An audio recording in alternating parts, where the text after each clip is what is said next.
Well, tonight's extreme fire danger hits close to home. Joining us now, Chief Marketing Officer for the Weather Group, our colleague Matt Lipson.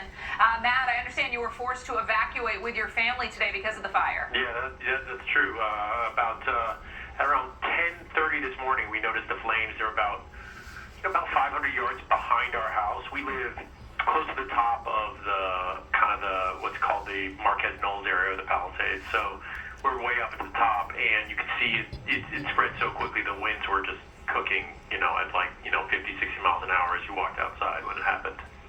And Matt, have you seen the wind itself doing damage? I mean, is this the strongest wind you've seen in quite some time? Well, I woke up this morning and our basketball hoop was toppled over, so that's one thing. And there was definitely a lot of just tree limbs down. Like when you were driving, the evacuation was actually very challenging trying to get down because there's not a ton of access roads up to the area. I guess we were kind of lucky because before the evacuation notice came, the fire trucks are in our specific area, so we're lucky for that for now. But there was just there was like big tree branches that were down, so I saw some cars that were tripped up on those as we were driving down. Matt, can you give us a sense of how many homes are in this neighborhood? How many other families may have had to evacuate? Have you gotten any updates on the neighborhood? No updates other than I've been refreshing the California fire weather map, trying to stay off of social media just for right now, just because there's a lot of conflicting reports, people sending up stuff. But most of the families in our area, everyone evacuated. We got as many people out as we could. The woman next door to us is in her 80s, so we helped her get out. But I would say there's probably a few thousand homes up there. It's a really packed hillside, and it also goes across the way. There's an area called the Palsades Highlands, where there's a Palsades Drive, and there was a fire on Palsades Drive. My mother is actually in an assisted living home up there, and they're sheltering in place up there. So it's hard for those folks to get out of that area right now.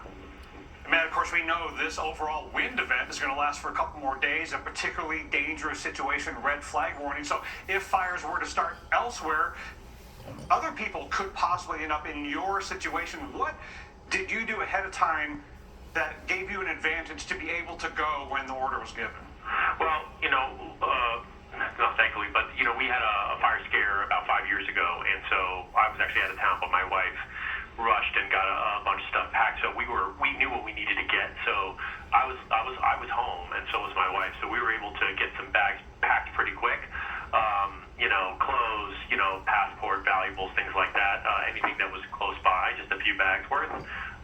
But we're staying at my father's house, which is not. It's in the safe zone, but we're packing up here as well. We're not unpacking yet. So that was going to be my next question. I know the place you are is safe for now, but I assume it's still very much in a fire risk zone. Hello? Hi, can you still hear us? Yeah, sorry, I got cut off there. The area, I assume, is still in a risk zone? Outside of it. Okay, perfect. Well, hopefully we stay that way. Matt, I know you are prepared to go if needed. Matt Lipson, Chief Marketing Officer for the Weather Group. We thank you so much. Wishing you, your family, your neighbors all the best.